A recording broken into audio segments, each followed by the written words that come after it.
थियो आज चाहिँ मैले आँप ल्याएको थिएँ एउटा किनेर आँप चाहिँ खान लागेको साथी हो। हेर्नुहोस् ल हेर्नुहोस् है आँप चाहिँ बम्बईको अरे खान चाहिँ युपीमा लगाएको छु है।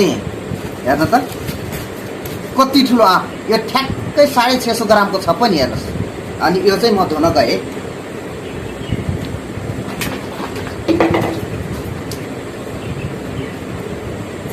ल यो धोएर चाहिँ टक्क लिएँ अनि अब चाकुले चट्ट काट्नु पर्यो। यो चाहिँ मेरो एकदम स्पेसल चाकु हो। ल आहा के गर्ने परदेशीको प्लेट यस्तो छ है साथी हो।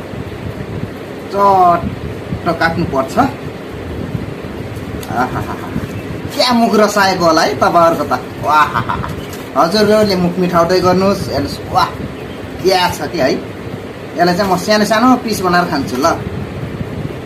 आहा ल हेर्नुहोस् त वाह। ल न साथी हेरेर अनि हजुरहरूले इन्जोय गर्नुहोस् म चाहिँ खान्छु है ल। वाह बम्बईको आँप युपीमा क्या मजाले खायो क्या मजेदार छ वाह।